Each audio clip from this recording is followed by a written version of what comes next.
बच्चों आज हम बायो-सॉवर्ट लॉ के एप्लीकेशन में आज हम देखने जाने हैं magnetic field on the axis of a current carrying circular coil. ठीक है, स्ट्रेट वायर की वजह से हमने मैग्नेटिक फील्ड का कैलकुलेशन देखा है। ठीक, एक सेकंड एप्लीकेशन हमारा बच रहा है बायो-सॉवर्ट लॉ में, magnetic field on the axis of current carrying circular coil. ठीक है, देखते हैं, शुरू करते हैं।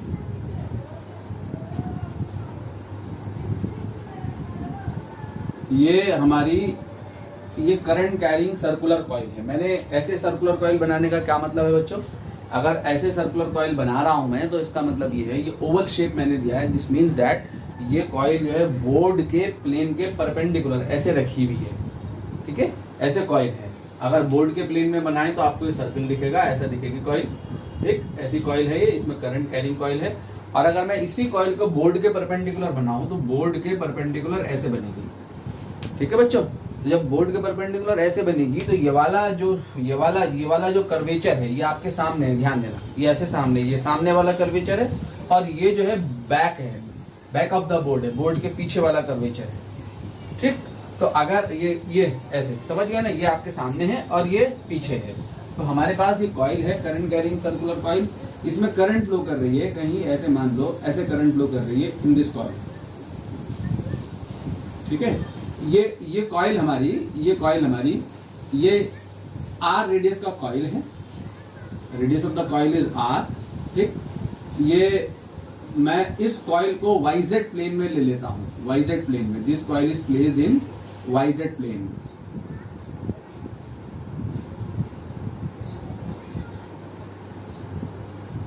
ठीक है, ये वाईजेड प्लेन में है कॉइल। ठीक, ये कॉइल का सेंटर है और ये एक्सीस है, ये एक्स एक्सीस है, ये एक्सीस है। ठीक है, इसकी एक्सीस पे एक्स डिस्टेंस पर कोई पॉइंट है P, एक्स डिस्टेंस पे कोई पॉइंट P है, यहां से इसके सेंटर से एक्स डिस्टेंस पे कोई पॉइंट है। इस पॉइंट पर हमने इस करंट कैरिंग सर्कुलर कॉइल की वजह से मैग्नेटिक फील्ड का कैलकुलेशन करना है। ठीक है, मैग्नेटिक इफेक्ट ऑफ करंट में हम क्या पढ़ रहे हैं कि current carrying bodies, current carrying wires अपने सराउंडिंग में मैग्नेटिक फील्ड को प्रोड्यूस करते हैं। तो ये करंट कैरिंग कॉइल है, सराउंडिंग में मैग्नेटिक फील्ड प्रोड्यूस करेगी। तो इसके एक्सीस पे, इस पॉइंट पे, सेंटर से एक्स डिस्टेंस पे मैग्नेटिक फील्ड का कैलकुलेशन कर रहा हूं। Coil is placed in YZ plane. YZ plane is this, ये वाईजेड प्लेन है।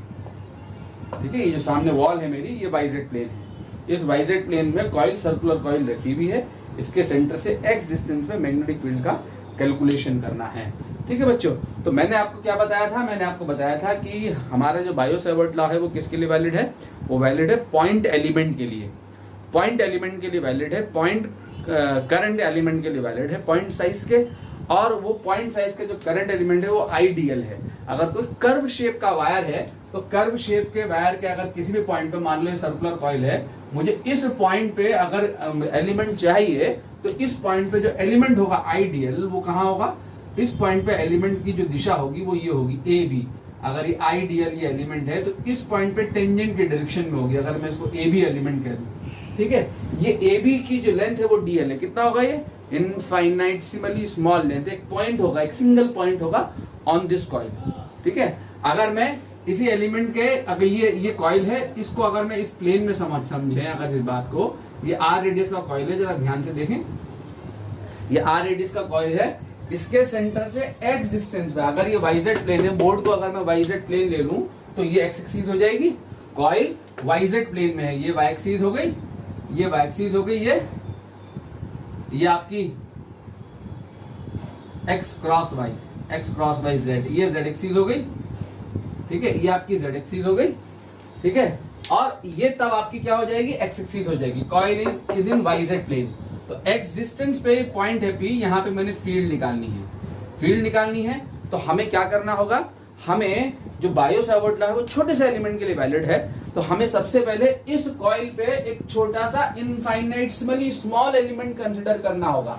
ठीक है, तो मैंने इस पॉइंट पे एक एलिमेंट कंसिडर कर लिया, छोटा सा एलिमेंट। इस पॉइंट पे कहां जाएगा, टेंजेंट की दिशा में। तो टेंजेंट अगर खींचूंगा तो इस पॉइंट पे टेंजेंट जेड एक्सिस के पैरेलल जाएगा, जैसे यहाँ टेंजेंट आइडियल जेड एक्सिस के पैरेलल गया है। ठीक है, तो जेड एक्सिस के पैरेलल जाएगा टेंजेंट, ऐसे जाएगा आइडियल। तो मैंने एक छोटा सा एलिमेंट कंसिडर कर लिया बच्चों, क्या कंसिडर कर लिया, ए बी। इस एलिमेंट को मैं नाम देता हूं स्मॉल ए बी, IDL। ठीक है। इस एलिमेंट की वजह से मुझे इस पॉइंट पे फील्ड निकालनी है। तो एलिमेंट की वजह से पॉइंट पी पे फील्ड निकालने के लिए बायो-सावर्ट लॉ अगर आप देखें, अगर हमारे पास ये एलिमेंट था आइडियल, ठीक है, तो इस एलिमेंट से पॉइंट पी पे फील्ड निकालने के लिए मुझे एलिमेंट और पॉइंट को ज्वाइन करने वाली लाइन के बीच की डिस्टेंस चाहिए थी और ये एंगल चाहिए था थीटा। ये दो चीजें चाहिए, आर और थीटा। तो फील्ड क्या आती है? Only due to this element क्या आती है? Mu naught upon 4 pi ideal sine theta upon are square. ठीक है, आइडियल ये एलिमेंट है, ठीक, थीटा जो है एलिमेंट और पॉइंट पी को ज्वाइन करने वाली लाइन के बीच का एंगल है। तो यहाँ पे मुझे आर चाहिए, ये एलिमेंट है पॉइंट ए पे, एलिमेंट और इस पॉइंट को ज्वाइन करने वाली जो लाइन है, पॉइंट को ज्वाइन करने वाली जो लाइन है, उसके लिए मुझे डिस्टेंस चाहिए। तो कितनी हो गई ये डिस्टेंस? ये आर है, ये एक्स है, तो पाइथागोरस लगाओगे आप यहाँ, तो ये जो डिस्टेंस हो गई स्मॉल आर जो हो गई वो कितनी हो गई? R square plus x square. कितनी हो गई? R square plus x square. बच्चों ये आपकी डिस्टेंस आ गई। ठीक है, तो अब हमें क्या चाहिए जरा देखें ध्यान से, ये एंगल चाहिए थीटा। ये एलिमेंट और पॉइंट को ज्वाइन करने वाली लाइन के बीच का एंगल कितना है? तो एंगल निकालने के लिए अगर मेरे पास पेन मुझे चाहिए होगा, मान लो सपोज बच्चों मेरे पास ये एक्स एक्सिस है, ये पॉइंट है पी, आपको दिख रहा हो तो ये पॉइंट है, इस पॉइंट पे फील्ड निकालनी है मैंने। इस पॉइंट पे फील्ड निकालने के लिए एलिमेंट और पॉइंट को ज्वाइन करने वाली जो लाइन है, ये लाइन है, ये लाइन है, ये कितना है? ये डिस्टेंस कितनी है? अंडर रूट, ये आर है, ये एक्स है, तो मैंने पाइथागोरस लगाई। तो ये जो डिस्टेंस है मेरी, अगर आपको दिख रहा हो, ये जो डिस्टेंस है मेरी, ये कितनी है? Under root are square plus x square है। ये वाली जो डिस्टेंस है, ये distance under root are square plus x square. मुझे एंगल चाहिए, एंगल कितना चाहिए? आर, ये है, देखो ये आर है, ये आर है। आर और आईडीएल के बीच का एंगल कितना है? ये कितना है? 90 डिग्री है। दिख रहा है आपको 90 डिग्री? अभी कितना 90 डिग्री? अगर मुझे इस पॉइंट को ज्वाइन करूं, मैं इस एक्सिस पे पॉइंट को ज्वाइन करूं, तो ये जो 90 वाला एंगल है ये नहीं बदलेगा। कौन सा एंगल है? ठीक है, एंगल जो है यहाँ किसके बीच में है? एंगल यहाँ पे, ये मेरा देखो, ये आइडियल है बच्चों, ये आइडियल है, ये आइडियल एलिमेंट ले लो, ये आइडियल एलिमेंट है और ये सर्कुलर कॉइल के टॉप पे पॉइंट है, ठीक, और ये मेरी ये स्लांट है, ये है, ये आर है, under root are square plus x square. ये कॉइल का रेडियस है और ये एक्स है, ये एक्स है, ये कॉइल का रेडियस है। तो पाइथागोरस लगाया मैंने इस पे और इस पे, तो under root are square plus x square है। ये आइडियल है, तो आइडियल और इस आर के बीच का एंगल जो है, आइडियल और इस आर के बीच में जो एंगल है बच्चों, वो हमारा ये है, ये एंगल है, ये वाला। और ये एंगल कितना बन रहा है? 90 डिग्री। ये एंगल कितना बन रहा है? 90 डिग्री का एंगल बन रहा है। ध्यान दें, करंट एलिमेंट, एक बार और देख लो ध्यान से इस एंगल को। करंट एलिमेंट आइडियल और एक्सिस में जो पॉइंट है पी, ये है आर, और ये जो करंट एलिमेंट है आइडियल और इसके बीच का एंगल, एलिमेंट और पॉइंट को ज्वाइन करने वाली लाइन के बीच का जो एंगल है वो 90 डिग्री है। ये करंट एलिमेंट है टेंजेंट की दिशा में, ये है हमारा under root are square plus x square, ठीक है। ये पॉइंट पी एक्सिस पे है, ये एक्स डिस्टेंस है, यहाँ पे सर्कुलर कॉइल है, ये आर है, ठीक है। तो इसके और इसके, आइडियल और इसके बीच का एंगल ये रहा, this is the angle and this is 90 degree. तो आइडियल और इसके बीच का एंगल कितना है? आइडियल और इसके बीच का एंगल 90 डिग्री का एंगल है। ये वाला एंगल नहीं लेंगे, याद रखना, ठीक है। ये एंगल नहीं बन रहा है, ये एंगल नहीं बन रहा है, एंगल जो है 90 डिग्री का बन रहा है, और वो एंगल जो है वो ये है। इस एंगल को मैं यहां दिखा दूं, ये 90 डिग्री का एंगल ये है, ऐसे दिखा दिया मैंने, ठीक है। ये 90 डिग्री का एंगल बन रहा है, क्लियर हो गया, ठीक है। तो मैंने क्या कर लिया, कंसिडर, एक स्मॉल एलिमेंट कंसिडर कर लिया। तो magnetic field on the axis of the coil, magnetic field direct लिखना हो, कंसिडर लिख लेना आप।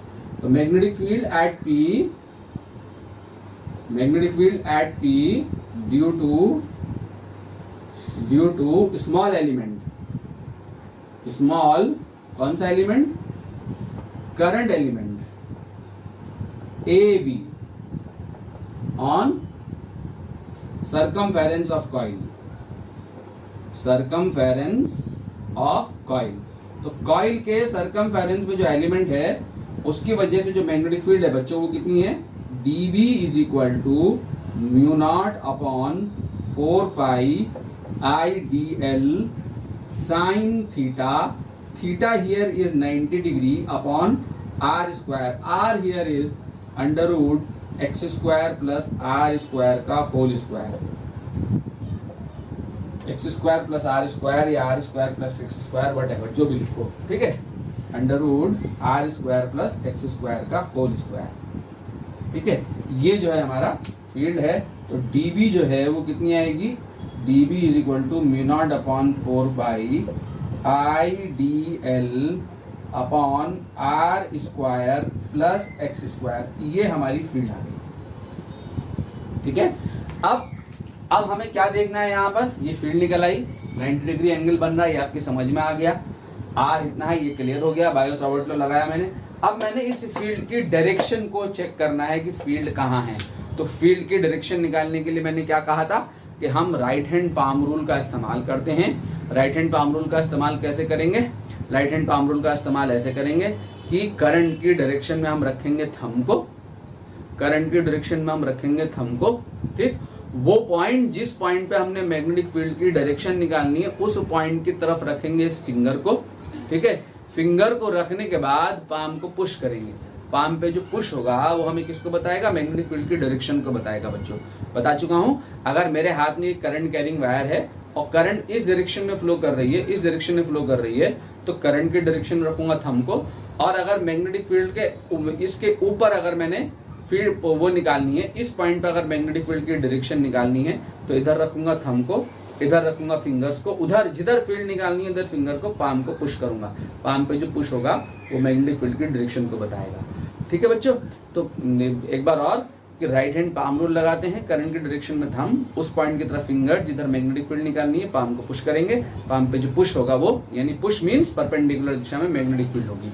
अब हमारे पास क्या है, यहाँ हमारे पास जो है, हमारे पास अगर मैं इस फिगर को देखूं, इस फिगर के अकॉर्डिंग हमारा आइडियल तो ये है, आइडियल ये है, यहाँ पे कॉइल है, ठीक है, यहाँ पे कॉइल है, ये सर्कुलर कॉइल है आपकी, इस सर्कुलर कॉइल के टॉप पे मैंने ये टेंजेंट लिया आइडियल, उसको मैंने यहाँ दिखाया, और इस एलिमेंट और इसको ज्वाइन करने वाली जो लाइन है, पॉइंट पी को ज्वाइन करने वाली जो लाइन है वो ये है under root r square plus x square, ये 90 डिग्री का एंगल है। तो मुझे इस पॉइंट पे मैग्नेटिक फील्ड की डायरेक्शन निकालनी है, तो इस पॉइंट पे मैग्नेटिक फील्ड की डायरेक्शन निकालने के लिए मुझे क्या करना होगा, इस पॉइंट पे मैग्नेटिक फील्ड की डायरेक्शन निकालने के लिए मुझे क्या करना है, एलिमेंट की डायरेक्शन में रखना है थंब को, करंट एलिमेंट की डायरेक्शन में रखना है थंब को, और इस लाइन के अलोंग, जिस लाइन के अलोंग पॉइंट पी है उस लाइन के अलोंग इंक्लाइन प्लेन जैसा बन रहा ना, इसी इंक्लाइन प्लेन के अलोंग अपनी रखना है फिंगर्स को, पाम को, ठीक है। रखने के बाद करंट की दिशा में रखा थंब, इधर रखी फिंगर्स, रखने के बाद पाम को मैंने करना है पुश, पाम पे पुश करने का मतलब यहाँ पे परपेंडिकुलर, ऐसे पाम पे पुश करने का मतलब इस टिप पे, यहाँ पे आ रही है मेरी ये पॉइंट है, इस पॉइंट पे परपेंडिकुलर पुश करूंगा, तो पुश करने का मतलब इस पॉइंट पे ऐसे जाएगी फील्ड की दिशा, ठीक है, ऐसे परपेंडिकुलर, पाम को पुश करूंगा तो ये पुश मिलेगा, ये मिलेगा पुश, इस पे परपेंडिकुलर दिशा में, इस पे परपेंडिकुलर दिशा में ऐसे, ठीक है। तो यहाँ पर कि क्या करेंगे, थंब इसकी दिशा में ऐसे है हमारी आउट, ये आउट ऑफ द बोर्ड है, ये Z out of the board है, ये A भी आउट ऑफ द बोर्ड है, तो आउट ऑफ द बोर्ड ये रहा, आउट ऑफ द बोर्ड ये रहा आइडियल, और ये रहा मेरा under root r square plus x square, ठीक। तो इसकी दिशा में रखूंगा थंब को और पॉइंट्स की तरफ रखूंगा फिंगर को, रखने के बाद पाम को पुश करूंगा, पाम को पुश करने का मतलब ये हुआ कि जो मैग्नेटिक फील्ड की डायरेक्शन है वो इस पॉइंट पे 90 डिग्री के एंगल पे है, ये हमारा dB है। बस ये बात आपको समझ लेनी है, ठीक है, ये हमारा dB है, ठीक है। इतनी बात अगर आपकी समझ में आ जाए कि थीटा 90 डिग्री आपको दिख जाए और फील्ड की दिशा दिख जाए, ये बात आपको दिख गई, आपका डेरिवेशन हो गया, ठीक है। अब हमें इसके बाद कुछ नहीं करना है, इसमें खाली जो है सारे कंपोनेंट्स के फील्ड का वेक्टर सम कर देना है, वो बहुत इजी है। यहाँ पर कैसे है इजी, तो ये आ गई मेरी फील्ड, क्लियर बच्चों। अब मैं क्या करूं, अब मैं क्या करता हूं यहाँ पर, अब एक तरीका जो है यहाँ पे, अब मैं क्या कर रहा हूं, मैं सिमिलर एलिमेंट कंसीडर कर रहा हूं, consider a similar diametrically opposite element, just इसके डायामेट्रिकली अपोजिट, तो इस z एक्सिस के पैरेलल दिखा देना एलिमेंट, तो ये z एक्सिस के पैरेलल जाएगा ऐसे एलिमेंट, क्या similar element a dash b dash, a dash b dash, कौन है एलिमेंट, ये भी आइडियल, ये भी आइडियल सिमिलर एलिमेंट, ठीक है, आइडियल आइडियल सिमिलर एलिमेंट मैंने मीन्स इस एलिमेंट की लेंथ सेम है, करंट इसमें वही है, दिशा अलग है बस, ठीक है। दिशा अलग होने का मतलब ये है कि अब जो ये एलिमेंट है हमारा यहाँ पे, अभी मैंने एलिमेंट कहाँ लिया था, अभी एलिमेंट हमने यहाँ लिया था टॉप पे, ठीक है, ए बी आइडियल, करंट ऐसे चल रही है कॉइल में, ठीक है। अब जो एलिमेंट है ये कॉइल का सेंटर है, ये रेडियस है, अब एलिमेंट यहाँ ले लिया मैंने डायमेट्रिकली अपोजिट, ए डैश बी डैश आइडियल, ठीक है, सेम लेंथ का एलिमेंट ले लिया, ये वाई एक्सिस है, ये जेड एक्सिस है, ठीक है, सेम लेंथ का एलिमेंट ले लिया और ये कॉइल का एक्सिस है एक्स, यहाँ पे फील्ड मुझे निकालनी है, ठीक है। तो अगर मैं इस एलिमेंट से इस पॉइंट की डिस्टेंस निकालूं, तो इस एलिमेंट से इस पॉइंट की जो डिस्टेंस है अगेन कितनी होगी, इतनी होगी, ये भी आर है, ये भी एक्स है, सेम डिस्टेंस होगी under root are square plus x square, ठीक है। और अगर मैं इस पॉइंट पे फील्ड की डायरेक्शन निकालूंगा, तो इस पॉइंट पे फील्ड की डायरेक्शन कहाँ आएगी बच्चों, अब एलिमेंट कहाँ चला गया मेरा, एलिमेंट जो है इस पॉइंट पे इनवर्ड चला गया, इनवर्ड जेड एक्सिस के अलोंग अंदर की तरफ को चला गया, ऐसे कॉइल है, कॉइल के यहाँ बॉटम पे टेंजेंट खींचूंगा अंदर को जाएगा एलिमेंट, ठीक है। तो ये एलिमेंट चला गया मेरा, ये नीचे को टॉप बॉटम पे एलिमेंट है, इस पॉइंट के ऊपर को कॉइल है, और ये है मेरी under root are square plus x square line, ये under root are square plus x square line है। अगेन एलिमेंट और इसको ज्वाइन करने वाली लाइन के बीच का एंगल अगेन यहाँ 90 डिग्री का एंगल है, ये 90 डिग्री का एंगल है, ठीक है। और ये चला गया मेरा एलिमेंट, ठीक। अब ये जाने के बाद मुझे क्या करना है, अगेन फील्ड की डायरेक्शन निकालनी है, फील्ड इतनी ही आएगी mu naught upon 4 pi ideal sign 90 upon ये इसका होल स्क्वायर, फील्ड की डायरेक्शन निकालनी है, तो करंट की दिशा में रखूंगा थंब को, राइट हैंड पाम रूल, ठीक है बच्चों, करंट की डायरेक्शन में रखूंगा थंब को और इधर रखूंगा फिंगर को, करंट की डायरेक्शन रखूंगा इधर को थंब को और इधर रखूंगा फिंगर को, ऐसे देखो ऐसे आएगा ये थंब, ये एलिमेंट यहां दिखाने का मतलब कहाँ है, perpendicular to the plane of the board है, तो perpendicular to the plane of the board current की डायरेक्शन रखा थंब को और इधर रखा मैंने फिंगर्स को, पॉइंट पी की तरफ रखा फिंगर्स को, पाम को पुश करा, पाम को पुश करने का मतलब ये होगा उस पॉइंट पे ऐसे परपेंडिकुलर ऐसे पुश जाएगा, ऐसे पुश जाएगा, यहाँ पे पॉइंट आएगा ऐसे पुश, ठीक है। तो यहाँ पे जो फील्ड आएगी हमारी वो कहाँ आएगी, इस पॉइंट पे, तो इस एलिमेंट की वजह से यहाँ पे हमारी फील्ड ये आ गई इस डायरेक्शन में। अगर इस एलिमेंट की वजह से मैं ये डी बी डैश निकालूं, तो कंसिडर, सबसे पहले मैं लिख दूं consider a symmetric diametrically opposite element, symmetrically diametric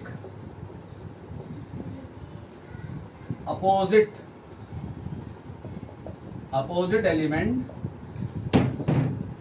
on circumference of loop, circumference of loop, symmetric ना कह के डायमेट्रिकली अपोजिट, तो सिमेट्रिक तो हो ही गया, सिमिलर, ठीक है, similar diametric opposite element on circumference of loop, ठीक। नाउ मैग्नेटिक फील्ड, अगर मैं मैग्नेटिक फील्ड निकालूं, magnetic field at P on axis of loop due to this element a dash b dash, तो इस a dash b dash element की वजह से जो फील्ड आएगी वो कितनी आएगी, db dash is equal to db के ही बराबर आएगी, मैग्नीट्यूड वाइज कितनी आएगी, वही जो अभी हमने निकाली, mu naught upon 4 pi I d l upon are square plus x square, ठीक है। तो यही सिमिलर फील्ड आएगी। अब मुझे क्या करना है, मुझे पूरे circular loop, complete circular loop की वजह से एक्सिस पे इस पॉइंट पे मैग्नेटिक फील्ड निकालनी है। तो मैग्नेटिक फील्ड निकालने के लिए मुझे क्या करना होगा पूरी लूप के ऊपर एवरी पॉइंट पे एलिमेंट कंसिडर करने होंगे, हर एक एलिमेंट की वजह से फील्ड निकालनी होंगी, ठीक है, और उन सारे फील्ड का वेक्टर सम करना होगा, ठीक है। वेक्टर सम कैसे होगा जरा देखें ध्यान से। अगर मैं इन दो एलिमेंट की बात करूं, सिर्फ इन दो एलिमेंट की, A B and A dash B dash, इन दोनों एलिमेंट की वजह से ये जो दो फील्ड आई हैं, इन दोनों फील्ड्स को अगर मैं इसके एक्सिस के अलोंग और एक्सिस के परपेंडिकुलर दो लाइन ले लूं, एक अलोंग द एक्सिस एंड एक दूसरी line perpendicular to the axis, एक एक्सिस के अलोंग और दूसरा एक्सिस के परपेंडिकुलर। अगर ये वाला एंगल मान लिया मैंने, ये वाला एंगल अगर थीटा है, ये वाला एंगल थीटा है, तो ये भी थीटा ही होगा, ठीक है बच्चों। तो ये कितना हो जाएगा 90 माइनस थीटा, और इसके बीच में 90 है, तो ये भी थीटा होगा, ठीक है, ये भी थीटा होगा। आप देख ले ज्योमेट्री से, बहुत छोटी सी ज्योमेट्री है, ठीक। अगर मैं इस पॉइंट पे, जो पॉइंट है P, जिस पॉइंट पे मैं फील्ड निकाल रहा था एक्सिस पे, अगर मैं इस dB और dB डैश को कंपोनेंट में ब्रेक कर दूं, dB को और dB डैश को, dB और dB डैश के मैग्नीट्यूड सेम है, इस dB और dB डैश को कंपोनेंट में ब्रेक कर दूं along the coil, along the axis of the coil and axis के परपेंडिकुलर, ठीक है। नाउ ब्रेकिंग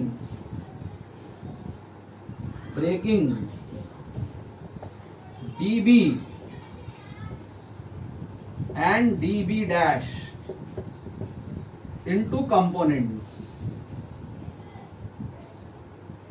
कहा along axis and perpendicular to the axis of coil, ध्यान से समझिए, ठीक है। तो मैंने क्या किया, dB और dB डैश को कंपोनेंट में ब्रेक कर दिया। अगर मैं यहां उसको वहां ना ब्रेक करके यहां दिखा दूं, वहां फिगर में हौच पौच हो जाएगी। अगर पॉइंट P पे मैं कंपोनेंट छोड़ूं तो जिससे थीटा बनता है वो क्या आता है, कॉस, तो ये वाला कंपोनेंट आएगा dB कॉस थीटा। और पॉइंट P पे तोड़ रहा हूं, इस पॉइंट पे तोड़ रहा हूं, और यहां पे जो कंपोनेंट आएगा वो आएगा dB साइन थीटा, ठीक है। और अगर मैं dB डैश को तोड़ दूं, तो dB डैश को तोड़ूं तो यहां पे जो कंपोनेंट आएगा वो क्या आएगा, dB डैश cos थीटा, और इसका जो यहां पे कंपोनेंट आएगा वो क्या आएगा, dB डैश sin थीटा। तो ये dB और dB डैश बराबर हैं, तो ये दोनों कंपोनेंट मैग्नीट्यूड में इक्वल है, डायरेक्शन में अपोजिट है, तो ये दोनों कंपोनेंट तो एक दूसरे को कैंसिल आउट कर देंगे, कर दिया कैंसिल आउट, और ये दोनों कंपोनेंट सिंपली एड अप हो जाएंगे क्योंकि एक ही डायरेक्शन में, ठीक है। तो आपको जो रिजल्टिंग फील्ड मिलेगी डायमेट्रिकली अपोजिट एलिमेंट की वजह से, वायर पे डायमेट्रिकली अपोजिट एलिमेंट की वजह से आपको जो रिजल्टिंग फील्ड मिलेगी बच्चों को कहां मिलेगी, इन दोनों डायमेट्रिकली अपोजिट एलिमेंट की वजह से रिजल्टिंग फील्ड कहां मिल रही है, along the axis of the coil, ठीक है। यही काम होगा every pair of diametrically opposite element की वजह से। अगर मेरे पास ये सर्कुलर कॉइल है, मैंने यहां और यहां कंसीडर किए थे एलिमेंट, अगर मैं यहां और यहां कंसीडर कर लूं तो इन एलिमेंट की वजह से ये ऐसे करंट फ्लो कर रही है, तो इस एलिमेंट की वजह से ये जाएगा आइडियल, ये जाएगा आइडियल, ठीक है। अगर मैं इस पॉइंट पे फील्ड निकालूंगा तो इन दोनों डायमेट्रिकली अपोजिट एलिमेंट की वजह से भी इनके जो कंपोनेंट होंगे perpendicular to the axis of the coil, इस लाइन के लॉन्ग कंपोनेंट कैंसिल हो जाएंगे। इनके कंपोनेंट कहां मिले थे, यहां मिले थे परपेंडिकुलर, इन दोनों के कहां मिलेंगे, यहां मिलेंगे, ये कैंसिल हो जाएंगे, और जो कंपोनेंट होंगे along the axis of the coil वो एड अप हो जाएंगे, ठीक है, वो इस डायरेक्शन में मिलेंगे, एड अप हो जाएंगे। तो due to every pair of diametrically opposite element, ये एलिमेंट और इस पॉइंट पे एलिमेंट और इस पॉइंट पे एलिमेंट, इन दोनों के फील्ड अगेन एक्सिस के परपेंडिकुलर वाले कंपोनेंट कैंसिल हो जाएंगे, अलोंग द एक्सिस वाले कंपोनेंट क्या हो जाएंगे, एड अप हो जाएंगे। तो पूरी कॉइल पे सारे एलिमेंट, करंट एलिमेंट की वजह से जो नेट रिजल्टिंग फील्ड मिलेगी एक्सिस पे वो कहां मिलेगी, अलोंग द एक्सिस मिलेगी। परपेंडिकुलर एक्सिस के perpendicular component, diametrically opposite elements के कंपोनेंट, इसका कंपोनेंट इससे कैंसिल हो रहा होगा, इसका इससे कैंसिल हो रहा होगा, इसका इससे कैंसिल हो रहा होगा, ठीक है। तो नेट रिजल्टिंग फील्ड जो मिलेगी वो कहां मिलेगी, अलोंग द एक्सिस। क्लियर। तो ये बात आपने यहां पे लिखनी है, ये बात आपने, ये जो मैंने एक्सप्लेन करा, ये बात लिख के एग्जामिनर को दिखानी है। अगर मैं यहां लिख दूं आपके लिए क्या, कि कंपोनेंट्स, पहले ये दिखा दो कैसे फिगर, यहां components perpendicular to the axes of coil cancelled each other while components along the axis of coil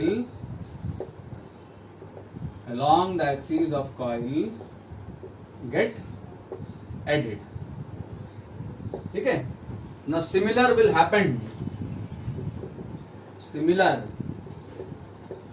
happen due to all the diametrically pair of opposite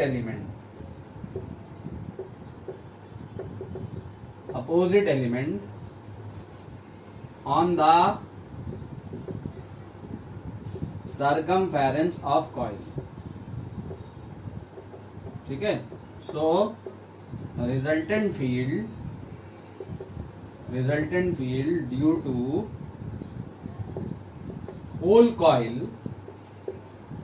will be कहाँ? along the axis.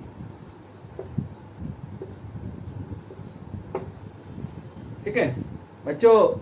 ये बीच में यार कबाड़ी वाला कोई हल्दी ले लो, मिर्चे ले लो, प्याज ले लो, धनिया ले लो आते रहते हैं. मैं तो कोशिश करता हूँ कि वीडियो को एडिट करते टाइम इसको हटा दूँ. ठीक है. ये मुझे जो है विंडो खोल के लाइट की वजह से जो है लेक्चर देना पड़ता है.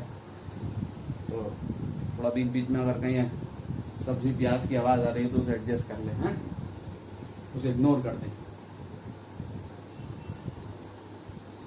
ठीक है. तो नेट फील्ड कहाँ मिलेगी? Along the axis. तो नेट फील्ड हमें along the axis will be. So net along the axis. तो नेट फील्ड निकालने के लिए मैं क्या करूंगा? नेट फील्ड निकालने के लिए ये जो एक कंपोनेंट है ये जो डीबी कॉस थीटा को अगर मैं इंटीग्रेट करूं, अगर मैं डीबी कॉस थीटा को, इसका मतलब इस सब के लिखने का क्या मतलब है? मैंने एक इंटीग्रेशन को बाईपास कर दिया. एक तरीका तो ये है कि आप ये कुछ मत लिखो, कंपोनेंट में तोड़ दो. Diametrically pair of opposite element भी मत लो, खाली इसको डायरेक्टली कंपोनेंट में तोड़ दो. इसका कंपोनेंट ले लो यहाँ डीबी कॉस थीटा, यहाँ पे ले लो डीबी साइन थीटा. ठीक है. जब आप डीबी कॉस थीटा को इंटीग्रेट करोगे कंप्लीट कॉइल पे, तो डीबी कॉस थीटा का इंटीग्रेशन 0 आ जाएगा, अपने आप 0 चला आएगा लिमिट लगा के जब आप करोगे. ठीक है. इसका मतलब यह है कि सारे एलिमेंट्स के ये वाले डीबी कॉस थीटा वाले कंपोनेंट एक दूसरे को कैंसिल कर रहे हैं, डायमेट्रिकली अपोजिट एलिमेंट्स. और जब डीबी साइन थीटा को आप इंटीग्रेट करोगे तो आपको रिजल्टिंग फील्ड मिल जाएगी. तो इतना लिखने की वजह से मैंने हुआ क्या, इतना सब कुछ एक्सप्लेन करने की वजह ये रही कि हमारा एक ये वाला इंटीग्रेशन बाईपास हो गया इतना सब दिखाने पर. हम ऐसा भी कर सकते थे कि एक एलिमेंट का फील्ड निकालते, इसको कंपोनेंट में लाते. ठीक है. डीबी एक्स निकालते, डीबी वाई निकालते, डीबी एक्स को इंटीग्रेट कर देते तो नेट एक्स कंपोनेंट चला आता. ठीक है. डीबी एक्स और ये वाला परपेंडिकुलर कंपोनेंट को इंटीग्रेट कर देते, नेट वाई कंपोनेंट चला आता. वो नेट परपेंडिकुलर कंपोनेंट जो है जब डीबी कॉस थीटा को इंटीग्रेट करते तो वो 0 आ जाता आपका. वो बाईपास हो गया, इतना सब लिखता. अब मैं डायरेक्टली इसको इंटीग्रेट कर सकता हूं. So net magnetic field is given by B is equal to B x axis के लॉन्ग मिलेगी तो bx लिख दिया. db साइन थीटा को इंटीग्रेट कर दो, एक साइन थीटा को इंटीग्रेट कर दो. किस पे लूप इंटीग्रेट करना है? इस तरीके से इंटीग्रेट करना है होल लूप पे कि सारी की सारी लूप के एलिमेंट्स के सारे db sine theta add up हो जाए. इसका मतलब ये हुआ कि सारी लूप पे, होल लूप लिखने का मतलब ये हुआ कि पूरी कंप्लीट लूप पे सारे एलिमेंट के db साइन थीटा का सम. ठीक है. तो वो क्या आएगा? वो आएगा बच्चों आपका कि integration bx is equal to db रख दो यहाँ. db कितना है? Mu naught upon 4 pi I dl upon are square plus x square. Mu naught upon 4 pi I dl upon are square plus x square.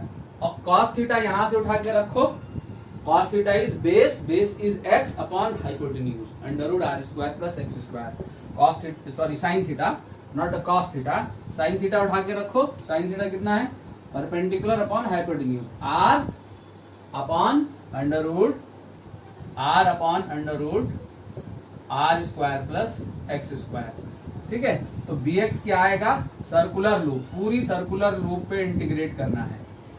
तो क्या आएगा bx, जरा देखें, bx हमारा आ जाएगा bx is equal to mu naught upon 4 pi I are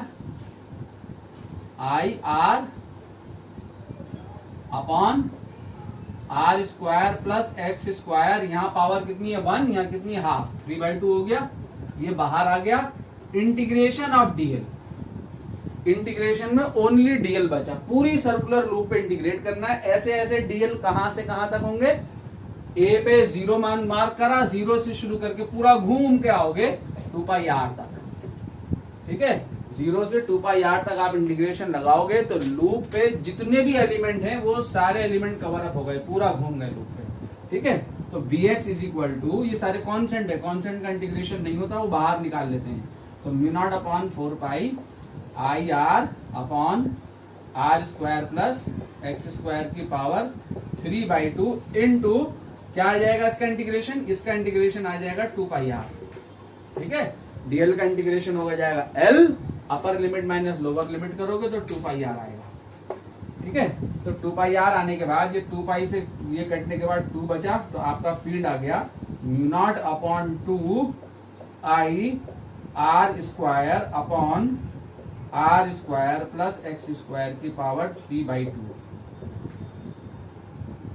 ये field आई, कहां मिली, along axis of the loop, along axis of loop के एक्सीस पे मिल गई। तो बच्चों हमने फील्ड क्या निकाली, हमने ये फील्ड निकाली bx is equal to mu naught upon 2 I are square upon are square plus x square की पावर 3/2। ठीक है, ये भी हमने प्रूफ कर लिया। फील्ड कहाँ आई, फील्ड जो आई है हमारी वो आई है along axis of the loop.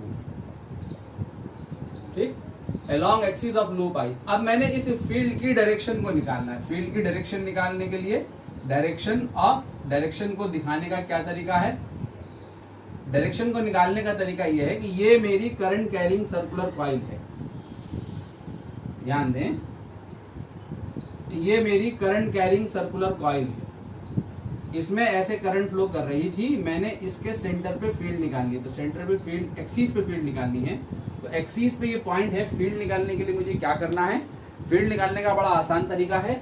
ये हमारी सर्कुलर कॉइल है, याद रखें, ये आपकी मान लो ये सर्कुलर कॉइल है, ये मान लो सर्कुलर कॉइल किस प्लेन में रखी हुई है, ये इस प्लेन में रखी हुई, ठीक है, इस प्लेन में रखी हुई है, ये प्लेन में रखी हुई, मेरी हथेली में रखी हुई है कॉइल। ठीक है, हथेली इसमें रखी हुई, इस प्लेन में, जो मेरी हथेली है इस प्लेन में रखी हुई है। तो आप इसमें करंट फ्लो कर रही है, ऐसे इस डायरेक्शन में करंट फ्लो कर रही है। तो याद रखेंगे मैग्नेटिक फील्ड जो आएगी हमेशा उसकी डायरेक्शन कॉइल के प्लेन के परपेंडिकुलर होगी।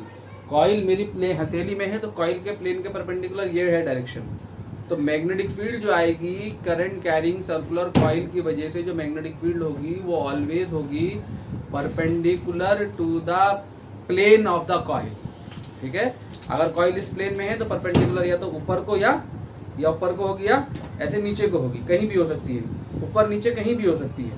ठीक है, याद रखें perpendicular the plane of the coil आपने फील्ड दिखानी है हमेशा। अब क्या करना है, अब ये करना है कि अपनी राइट पाम उठानी है। राइट पाम को उठाने के बाद अगर करंट ऐसे फ्लो कर रही है, जिस प्लेन में कॉइल रखी हुई उस प्लेन के परपेंडिकुलर अपनी पाम को रखना है। पाम को रखने के बाद करंट की डायरेक्शन में इन फिंगर्स को फोल्ड करना है, ऐसे फिंगर्स को ऐसे कर्ल करके फोल्ड करके और एक्सीस को मुट्ठी में पकड़ना है। तो ये जो एक्सीस को जब मुट्ठी में पकड़ोगे कॉइल के, तो ये थंब जो होगा ये मैग्नेटिक फील्ड की डायरेक्शन को बता रहा होगा। तो मैग्नेटिक फील्ड कहाँ है, यहाँ ऐसे है, ऊपर की तरफ को है।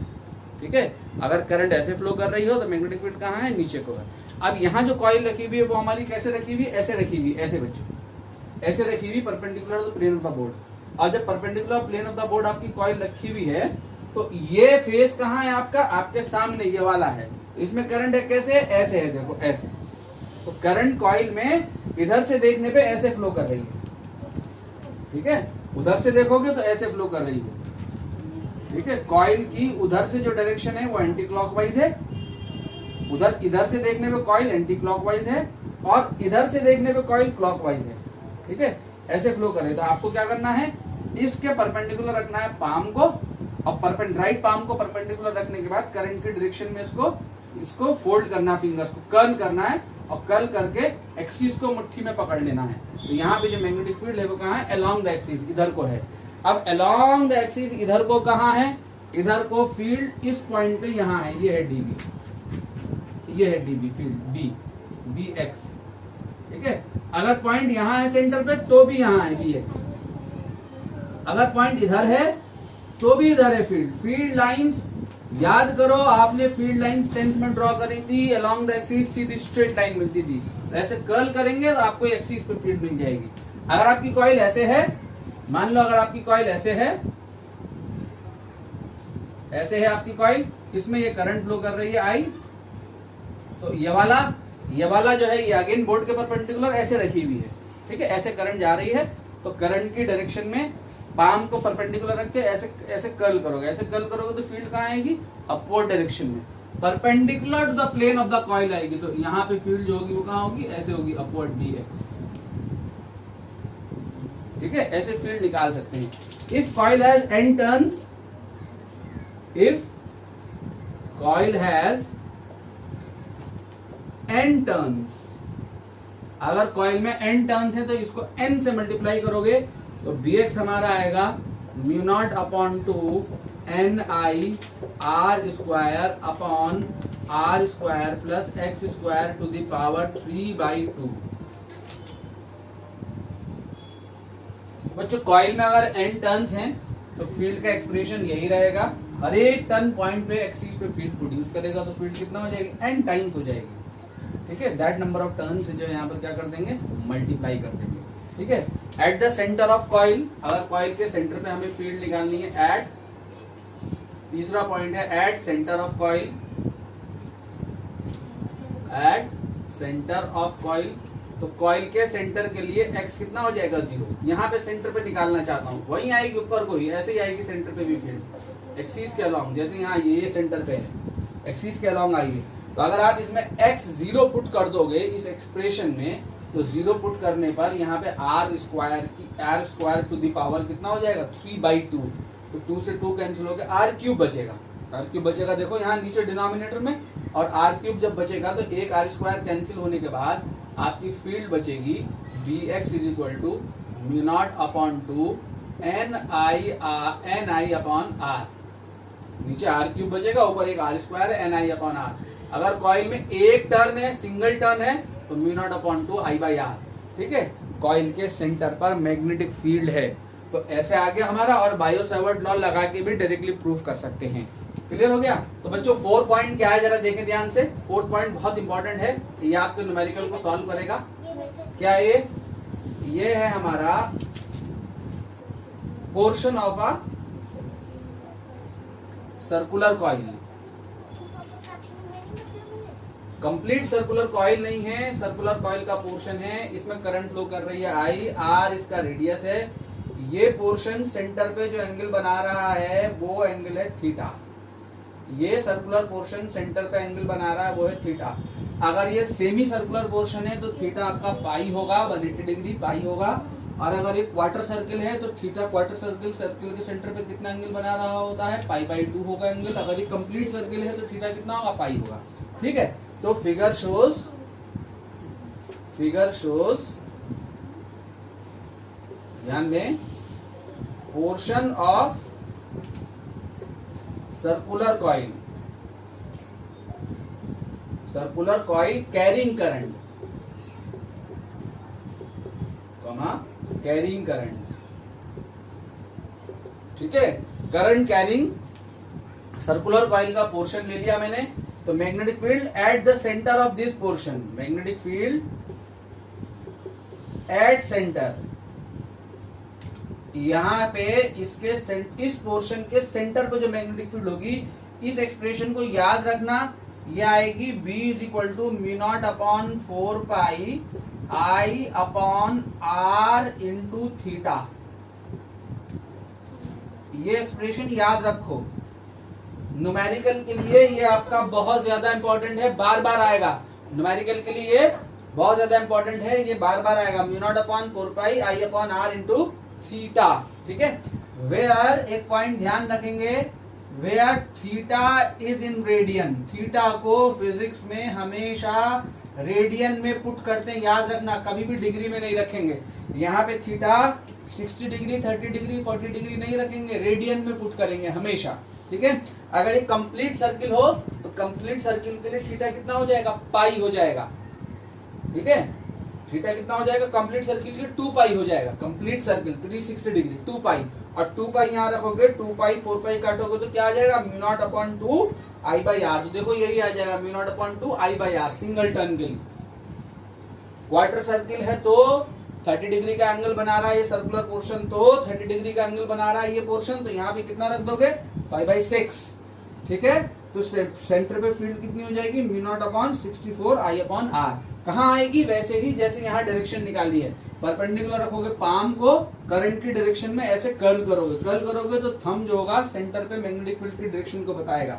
कहाँ आएगी, यहाँ पर गोले के अंदर क्रॉस लगा दो, इनवर्ड आएगी ऐसे, ठीक है। क्लियर हो गया बच्चों, आगे बढ़ते हैं।